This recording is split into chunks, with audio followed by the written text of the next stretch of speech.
So my question for this one is, when is the last time you saw the index chart on TV? I don't think I have ever seen the index chart, and I don't think that's because Morningstar prevents it and don't want it for the media to show it to the media.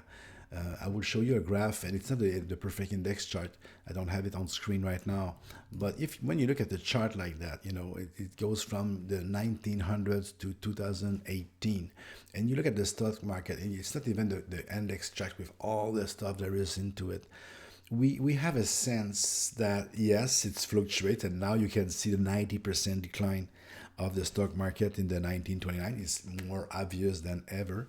But then you can see the 1990s and the 2000, and you can see pretty good the deep cut we had in 2008 2009. But you see, it is severe, but not as severe as it was back then. But so when we have that, when we talk, I have done that with thousands of investors. We tend to be calmer. We tend to have a discourse that is calmer because we always take the long view, the long term approach. We don't zoom in. We just take the time and we just see that it is a big, long, sometimes it plateau, but a big, long construction of things. I mean, we don't see that on TV. So if you don't know what index chart is, I suggest to you that you go and look it up and buy it. You have the smallest one, and you have the one on the wall. I would suggest that you have one on the wall, that you have the poster. If you have an office and you have your customers that come and see you, you should have one on the wall, and educate and take the time. It's very basic. Sometimes we tend to put things very complicated with all the things we have to sell or we have to offer and all the different type of mutual fund. And when you go back to basics, when you go back to those graphs, it calms you. It brings the things back to basics, and for you and for your investor. So I don't have any stocks in Morningstar. I don't sell. I don't have any affiliate link or of the sort, and even on Lab Advisor, I don't have. It's just something I have seen for the last 30 years, and it stands the test of time. And for me, I've begun to sell mutual funds in 1987. Can you imagine when I look at the dent you can have on the screen in 1987? Back then it was 22% in one day. On October the 19th, 1987, the market lost 22% in one day. I was 26 at the time, and it scares the out of me, okay? And when I take the time and look at my career, look at what has happened since then, I wish I would have known. I wish I would have. I was not in a panic, but I missed some opportunities back then. But when you look at that right now from that perspective, and when you have lived some of those bumps, even the 2008, 2009 bump, it gives you a breather. So I encourage you to go back to those type of charts. This one I take from stockcharts.com. If you want to have it like that for your customers or for yourself, you go on, you make a Google search, you say stockcharts.com, and then you add Dow Jones 100 years, and you'll got it. It's there. It's free for you to go and take it. So about Buffett, another quote of his is, "We simply attempt to be fearful when others are greedy, and to be greedy when only when others are fearful." So again, to go on the opposite way, it's difficult. It's not as easy as it sounds, but that is one of the things he says. Now, just to put the things in perspective, I took him, Jack Nicholson, you recognize him, and I take his picture and his faces to introduce you the concept of Mr. Market that Benjamin Graham taught in his classes in the 1940s, 30s, and 40s, and in his book. And he's taking the stock market and he's making it like an associate. Imagine you have that guy as an associate. Imagine let's say you have a restaurant in Montreal, and the restaurant is worth $1 million. You have 500,000 stake in shares in the restaurant.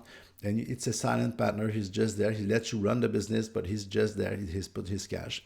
But every day he comes and see your restaurant, how it's going. He's if there is people and how it's going. So, and one day he come in the restaurant and there is tons of people and business is booming and you're fully staffed and the people love the food and you have the chef and everything is going great. So he offers you, you can buy me out if you want. I will sell you my share $600,000. So it was 500, but he offers you to that you can buy his share at $600,000. The next day, the next week, or some hours later, he come back and then he looks at the restaurant and then he says the parking is empty, parking lot is empty. So two people quit. Some customer complain about the food.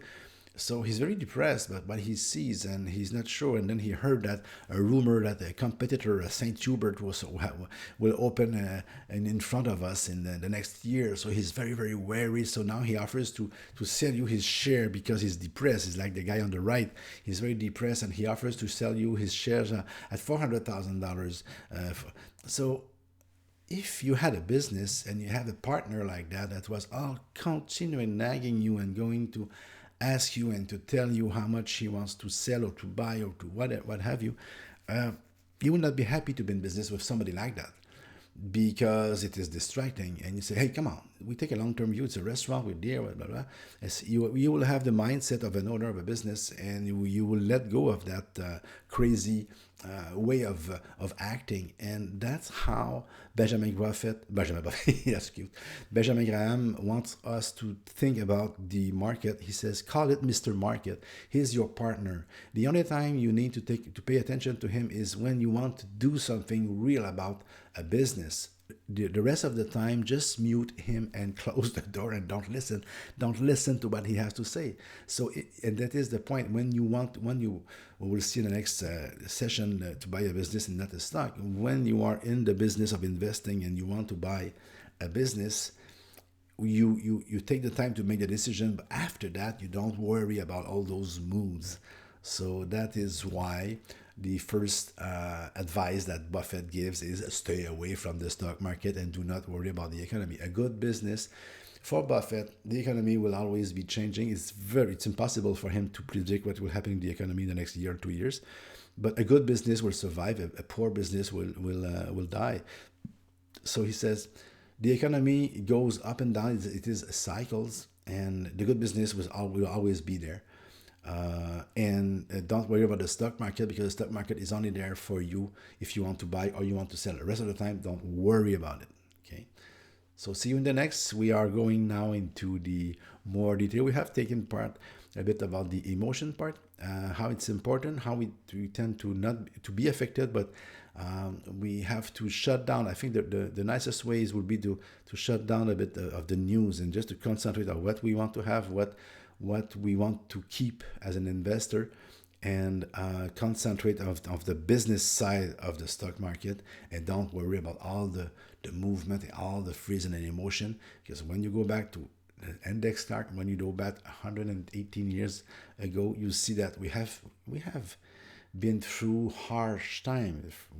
When you look back, you have the first war, the second war, we have the Iraq, we have John F. Kennedy. We have some rough time. So in 1932, the Dow Jones rock bottom at 41 points. And now, today, it's 25,000. Can you imagine? And it's not that old. My father was born in 1934. So 1932 it's not 100 years, it's 80 years old, 83 years old, 80 something. So from 41 to 25,000, and we have all those great worst thing, wars and stuff that happen. So that's why Buffett is able to talk about the Dow Jones to 25,000, the Dow Jones to 100,000 for the next 100 years. Because yes, it goes through different bumps, but overall, it's growing and it's strong.